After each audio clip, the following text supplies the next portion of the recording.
आज हम लोग बात करने वाले हैं बीए पार्ट 1 हिस्ट्री ऑनर्स का चैप्टर 4। ये चैप्टर 4 पूरा अच्छा तरह से कंप्लीट हो गया। इसके बाद हम लोग इसका ऑब्जेक्टिव क्वेश्चन देखेंगे। जो भी बीबीआई ऑब्जेक्टिव क्वेश्चन होगा वो ऑब्जेक्टिव क्वेश्चन हम लोग देखेंगे। तो चलिए हम लोग शुरू करते हैं। आपको पता है कि जीरो टू हीरो बैच के तहत हम लोग पढ़ रहे हैं, जिसके तहत सबसे पहले चैप्टर कंप्लीट करते हैं, उसके बाद उसका ऑब्जेक्टिव क्वेश्चन, उसके बाद इसका सब्जेक्टिव क्वेश्चन हम लोग देखेंगे। अगर चैप्टर 4 अगर आपने नहीं देखा है तो उसका लिंक इसी वीडियो के नीचे डिस्क्रिप्शन में दिया गया, वहाँ से देख सकते हैं। इसी चैनल पर प्ले लिस्ट बना हुआ होगा, वहां से भी देख सकते हैं। चलिए शुरू करते हैं हम लोग। ये सबसे पहला जो क्वेश्चन है, सबसे पहला क्वेश्चन क्या है? हड़प्पा सभ्यता की जानकारी का प्रमुख स्रोत है। सब वीवीआई क्वेश्चन है, ध्यान रखिएगा। वीवीआई मोस्ट इंपॉर्टेंट क्वेश्चन है, ये ध्यान रखिएगा। हड़प्पा सभ्यता की जानकारी का प्रमुख स्रोत है, मतलब हड़प्पा सभ्यता कैसे, ये पता चलता है हड़प्पा सभ्यता के बारे में हमें शिलालेख द्वारा, पक्की मिट्टी की मोहरों पर अंकित लेख द्वारा, या पुरातात्विक खुदाई के द्वारा, या उपयुक्त में सभी। तो शिलालेख, यहाँ पर जो शिलालेख यानी जो पत्थर पर है, ये मुख्य रूप से मोहरों पर ही लिखा गया है। तो जो लिखा गया उससे ज़्यादा कुछ जानकारी तो पढ़ा ही नहीं गया, तो जानकारी इससे नहीं मिल पाता है।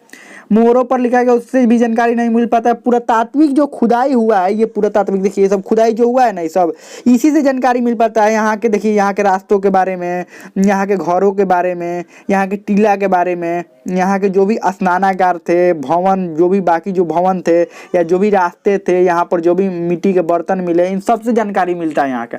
यानी कि पुरातात्विक खुदाई, पूरा सब चीज़ों से जानकारी मिलता है, सिर्फ इसी से जानकारी नहीं मिलता है।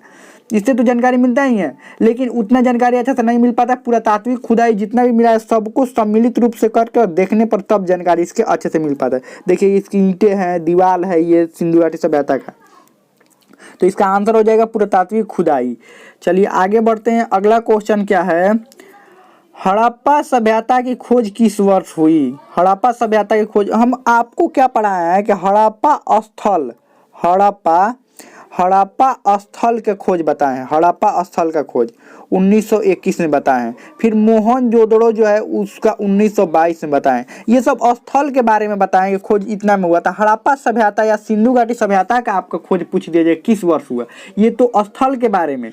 जैसे यहाँ पर हड़प्पा है, यहाँ पर हड़प्पा है, ये मोहनजोदड़ो है। तो ये जो ये हड़प्पा जो है, यहाँ हड़प्पा है, ये मोहनजोदड़ो है। इसके तो बता दिएगा हड़प्पा 1921, मोहनजोदड़ो 1922। लेकिन हड़प्पा सभ्यता या सिंधु घाटी सभ्यता पूछ दिया जाए तो इसका खोज कब हुआ था? 1935 में, 1942 में, 1901 में या 1921 में। तो ये 1921 में ही माना जाएगा। क्यों?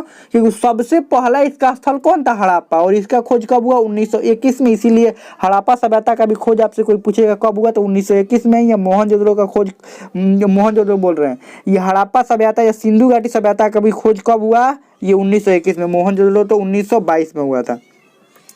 तो आपसे हड़प्पा सभ्यता पूछा जाए तो ये भी 1921 में ही होगा, क्योंकि पहला स्थल 1921 में ही खोजा गया था। ये यहाँ पर हड़प्पा है, या सॉरी, ये वाला हड़प्पा है और ये वाला मोहनजोदड़ो है। चलिए आगे बढ़ते हैं। और आपको देखिए कमेंट में लिखकर क्या बताना है। कमेंट में लिखकर ये बताना है कि 2-3 क्वेश्चन पूछ रहे हैं। पहला क्वेश्चन ये बताना है कि हड़प्पा जो नगर है वो किस नदी के किनारे है। दूसरा, मोहनजोदड़ो किस नदी के किनारे है। हड़प्पा किस नदी के किनारे है और मोहनजोदड़ो किस नदी के किनारे है। चलिए आगे बढ़ते हैं। ये कमेंट में दोनों का आंसर लिखकर बताना है। अगला है, सिंधु घाटी सभ्यता को आर्यों से पूर्व रखे जाने का महत्वपूर्ण कारक है। अभी आर्यों के बारे में आप लोग नहीं जानते होंगे, या वैदिक काल के बारे में नहीं जानते होंगे। वैदिक काल, इसके बाद वैदिक काल के बारे में पढ़ेंगे। उसमें मुख्य रूप से साहित्यिक स्रोत मिला हुआ है। यहाँ पर जिस तरह से पुरातत्व सिर्फ मिला हुआ है ना, उत्खनन द्वारा ना, वहाँ पर उत्खनन द्वारा ज़्यादा कुछ मिल ही नहीं पाता है। वहाँ पर क्या मिला है? साहित्यिक स्रोत। ठीक इससे उल्टा मिला हुआ है। तो ये बात का कैसे प्रमाणित हो पाता है कि वैदिक सभ्यता बाद में आई और सिंधु घाटी सभ्यता पहले थी, जबकि सिंधु घाटी सभ्यता शहरों वाली सभ्यता थी और ये गांव वाली सभ्यता थी। तो कैसे पता चला कि सिंधु घाटी सभ्यता को पहले रखना चाहिए और वैदिक सभ्यता को बाद में रखना चाहिए? तो इसका मुख्य आधार क्या माना गया कि नहीं, सिंधु घाटी सभ्यता पहले थी और ये वैदिक सभ्यता बाद में थी। लिपि द्वारा नहीं, लिपि नगर द्वारा, नगर नियोजन द्वारा, इसके द्वारा भी नहीं निर्धारित किया गया। तांबा के द्वारा, इसके द्वारा भी नहीं। मृदभांड के द्वारा निर्धारित किया गया कि सिंधु घाटी सभ्यता पहले थी और वैदिक सभ्यता बाद में। सिंधु घाटी सभ्यता में काला और लाल रंग के मृद भांड मिले हैं, जिसमें थोड़ा बहुत चित्र भी अंकित है, हल्का फुल्का। लेकिन वैदिक सभ्यता में जो मिले हैं वो बहुत अच्छे ढंग से चित्रित मृद भांड मिले, मिट्टी के बर्तन, बहुत अच्छे चित्र बनाए हुए, सब कुछ अच्छा से बनाया हुआ, चित्र सब कुछ अच्छा से। इससे ये माना जाता है कि इससे काला और जो लाल रंग के मृद भांड मिट्टी के बर्तन मिले हैं, इससे अच्छा मिट्टी का बर्तन यहाँ पर बनाया गया है। यानी कि इससे बाद हुआ होगा तभी अच्छा मिट्टी का बर्तन यहाँ पर बनाया जा सकता है। मुख्य आधार यही माना जाता है, मृद भांड। चलिए आगे बढ़ते हैं। अगला क्वेश्चन क्या है, हड़प्पा सभ्यता किस युग की थी? कांस्य युग, नवपाषाण युग, पूरा पाषाण युग, डी इनमें से कोई नहीं। तो हड़प्पा सभ्यता को कांस्य युग सभ्यता, क्योंकि कांसा जो था इस युग में मुख्य जो फेमस था वो कांसा था। कांसा तांबा और टीन को मिलकर बनाया जाता, तांबा प्लस टीन।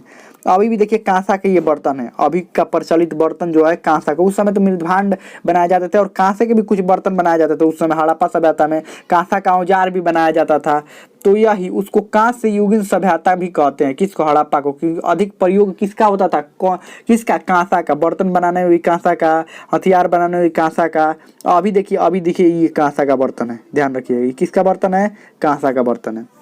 और वैसे भी मेडल जब मिलता है, स्वर्ण पदक मिलता है, उसके बाद ये रजत मिलता है, कांस्य पदक मिलता है, अभी भी तो मिलता ही है। ये जो भी मेडल मिलते हैं वो अलग अलग कैटेगरी में मिलते हैं। तो ये भी अभी भी कांसा का भी मेडल मिलता है। तो कांसा का भी बर्तन भी है, उस समय भी कांसा था। चलिए आगे बढ़ते हैं। अगला क्या है, सिंधु घाटी सभ्यता के संदर्भ में कौन सा कथन सही नहीं है? कौन सा कथन सही नहीं है? सिंधु घाटी सभ्यता एक उच्च नगरीय सभ्यता थी, क्या ये सही नहीं है? सही है। ये लोगों को लोहे की जानकारी नहीं थी, ये भी सही है। उस समय के लोगों को लोहे की जानकारी नहीं थी। यह कहना कठिन है कि लोग किस प्रजाति से संबंधित थे, ये भी सही है। ये कहना कठिन था कि कौन से प्रजाति से लोग थे। कुछ प्रमाण मिलते हैं लेकिन पूरा प्रमाण नहीं। लोगों को कृषि के बारे में जानकारी नहीं थी, क्या सिंधु घाटी सभ्यता के लोगों को कृषि के बारे में जानकारी नहीं थी? कृषि के बारे में जानकारी थी। चाहे कितना भी विकसित, कितना भी बड़ा सभ्यता हो जाए, उसको कृषि के बारे में जानकारी होना ही चाहिए। कृषि के बारे में नहीं जानकारी है तो खाना कहाँ से आएगा? व्यापारी होने तो थोड़ा हो जाएगा, खाना भी चाहिए ना। तो खाना कहाँ से आएगा? कृषि के बारे में जानकारी। तो कभी भी देखिएगा, कोई भी कितना भी बड़ा सभ्यता हो जाए, उसमें कृषि की जानकारी लोगों को होगी ही होगी। पाषाण काल की बात नहीं कर रहे, उस समय तो शिकार के लोग शुरू में करते, बाद में कृषि के बारे में जानकारी हुआ। तो ये कथन सही नहीं है। ये वाला ये कह रहा है कि लोगों को कृषि के बारे में जानकारी नहीं थी, जबकि कृषि के बारे में भी जानकारी थी। चलिए आगे बढ़ते हैं। अगला क्वेश्चन क्या है, निम्नलिखित में कौन एक हड़प्पा स्थल नहीं है? चनहुदड़ो, कोटदीजी, सोहगौरा, देसलपुर। सोहगौरा जो है वो हड़प्पा स्थल नहीं है। सोहगौरा से एक अभिलेख मिला हुआ है जो कि चंद्रगुप्त मौर्य से संबंधित है। चंद्रगुप्त मौर्य, जब मौर्य वंश पढ़ाएंगे उस समय चंद्रगुप्त मौर्य के बारे में हम विस्तार से बताएंगे। तो ये सोहगौरा संबंधित नहीं है हड़प्पा से। ये मौर्य वंश से संबंधित है, मौर्य काल से संबंधित है। बाकी ये सब हड़प्पा से संबंधित है, यही एक नहीं होगा। चलिए आगे बढ़ते हैं। अगला क्वेश्चन है, मोहनजोदड़ो का अर्थ है मृतकों का टीला, महानगर, व्यापारियों का नगर, डीन में से कौन से? सभी को पता है मोहनजोदड़ो का अर्थ है मृतकों का टीला। ये सिंधी भाषा में इसका अर्थ है, सिंधी भाषा में। और ये कहाँ पर है? सिंध प्रांत में है, जो कि वर्तमान पाकिस्तान में है। ये मोहनजोदड़ो, इसका अर्थ होता है मृतकों का टीला। चलिए आगे बढ़ते हैं। अगला क्वेश्चन है, मोहनजोदड़ो का सबसे बड़ा स्मारक या सबसे बड़ा भवन भी पूछ दिया जाता है। भवन, स्नानागार, अन्नागार, स्तंभ हॉल या 2 मंजिला भवन। तो ये अन्नागार था, ध्यान रखिएगा। ये हड़प्पा में भी एक अन्नागार था, एक मोहनजोदड़ो में भी, हड़प्पा में भी एक अन्नागार था, अन्नागार। लेकिन इस अन्नागार से ये वाला अन्नागार, जो मोहनजोदड़ो वाला अन्नागार था, ये बड़ा था। जो अन्न रखने वाला जो अन्नागार था, वो भवन था, वो बड़ा था। तो मोहनजोदड़ो का सबसे बड़ा स्मारक अन्नागार था। चलिए आगे बढ़ते हैं। अगला क्वेश्चन क्या है? अगला क्वेश्चन है कि सिंधु घाटी सभ्यता में कालीबंगा निम्नलिखित में से किसके लिए प्रसिद्ध है? किसके लिए कालीबंगा प्रसिद्ध है? वास्तुकला के लिए, बंदरगाह, कपास की कृषि के लिए, मिट्टी के पात्र। तो मिट्टी के पात्र के लिए कालीबंगा प्रसिद्ध है। कालीबंगा का अर्थ भी हम बताए थे। कालीबंगा का अर्थ क्या होता है आपको कमेंट में लिखकर जरूर बताना है, कालीबंगा का अर्थ क्या होता है। चलिए आगे बढ़ते हैं। अगला क्वेश्चन क्या है?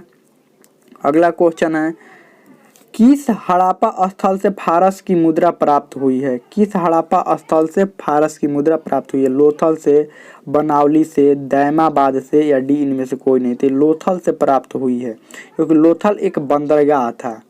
बंदरगाह, बंदरगाह था, लोथल एक बंदरगाह था, यहीं से सामान आता जाता था, तो इसीलिए फारस का व्यापार यहाँ लोथल से होता था। लोथल का व्यापार फारस, फारस मतलब ईरान, ईरान से होता था, इसीलिए यहाँ का मोहर ईरान में मिला हुआ, ईरान का मोहर यहाँ पर मिला हुआ। आपको कमेंट में बताना है कि हड़प्पा सभ्यता का कौन सा एक स्थल था जहाँ पर दुर्ग का प्रमाण नहीं मिला हुआ है, वहाँ पर दुर्ग नहीं था, यानी किला से घिरा हुआ वो शहर नहीं था, बताना है कमेंट में लिखकर।